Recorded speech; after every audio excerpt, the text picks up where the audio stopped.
and he's had some discomfort on either or both sides here.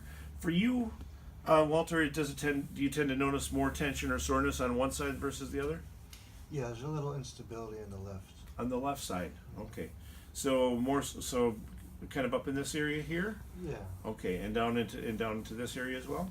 A bit, yeah. It's actually more into And then up into there. into Okay. the mid-thorax. Beautiful.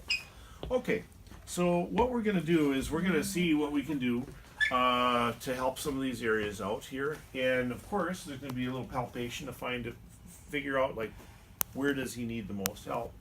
But the other thing that I want to point out right away is that for these next couple of techniques, one of the things we're gonna need is I'm gonna need Walter's arm to be able to hang off the end of the table. Now, Walter, is that reasonably comfortable for you? Does that feel like it's pinching or compressing in your armpit a little bit? No, that's okay. That's okay. For a lot of people, this is not going to. This is going to be somewhat difficult. So, what I would recommend for most of you is this. Walter, would you lift your head just a little bit? I'm just going to scooch this out about an inch and a half. Okay, and you may need to scooch up just a little bit further. There you go. Is that better there? Okay. So, Walter, I'm going to have you go ahead and hang your arm off the table now. How does that feel? Yeah, it's actually better. That feels better. Okay. So for most of you, that's going to feel better. So again, if you're going to be using these, bring your arm, your face cradle out a couple of inches. Okay. The table that's got the face cradle on the other end, you might want to actually move the table a little bit this way so you have a little bit more space on that end. So if he has tenderness in these areas, then so I can palpate around, and so again, I'm going to kind of use the muscles as guidelines. So if I kind of palpate along in here, not too bad along in that area there. No. Okay, and as I come down just a little bit further, a little bit of stuff, not too bad. Okay, excellent. So I'm just gonna. I suspect that we're not gonna find I'm suspecting we're not gonna find really horrible stuff. So I'm gonna use this spot right here because that's a little bit grumpy. Correct. Yeah. Okay.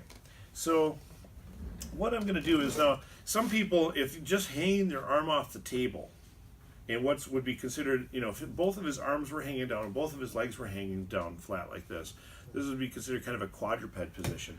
But what I'm going to do is I'm going to support his arm, okay? Because sometimes people's body don't really like having an arm just hanging free, and I might either sit or kneel or lay down on the floor, and then I'm going to just gently get a little grip of his wrist, and then with the skin down by his wrist, which is so close to his hand, which is so important in the somatosensory homunculus, I'm going to stretch the skin around his wrist, usually in a medial rotation around the wrist, and I'm going to give that a few moments. Now when I press up and hold around the wrist. My left hand is rotating the skin medially around the wrist. So the hand position around the wrist is key, even though you're crossing over the elbow joint because of the homunculus. Correct. So when I press up in here, Yeah, amazing. so it's any discomfort at all? Not at all, no. Not at all, no. Okay, cool. So notice how I've got my leg. My leg is there. It's just to provide a little sense of support for his elbow. His elbow is able to rest on it, so his joint is going to feel like it's a little safer, like it's being somewhat stabilized. So little simple tricks like this can be really handy dandy.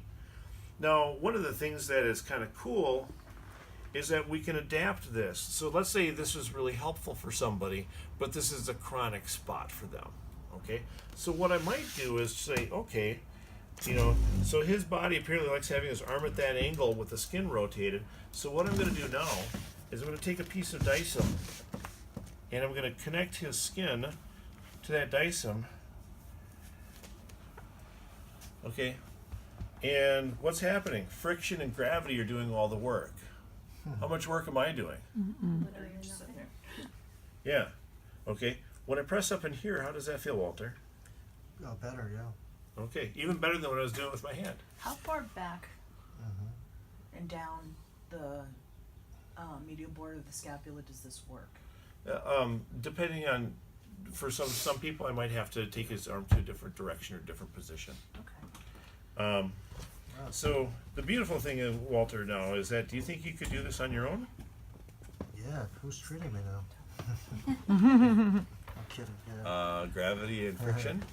Okay, so this is one of those things where, like, when you find simple stuff like this, it doesn't take that much to be able to give a person an option for self-treatment, so that they don't have to keep dealing with the same thing to the same extent all the time. So Okay? what would that self-treatment be? Because someone's got to grab. Well, if you can see what I'm doing, or if you can see what Walter's doing, that is the self-treatment. So it's the stretch into the hand, right? So it's Okay, it's so the he's just position, and then the skin the skin is being tugged right here because that piece of dicem. So all he's got to do is he can lay on the side of his bed with his arm hanging down, And then put find a something counter there, support, yeah. put something with, maybe give him a piece of dicem, and just say do that, so that skin is getting, so that your arm feels sticky, okay? Okay. And that might be all it takes. Okay. And then we'll bring this back up. When I press up in here now, how does that feel? Better. All right, good, and that's what we're hoping for.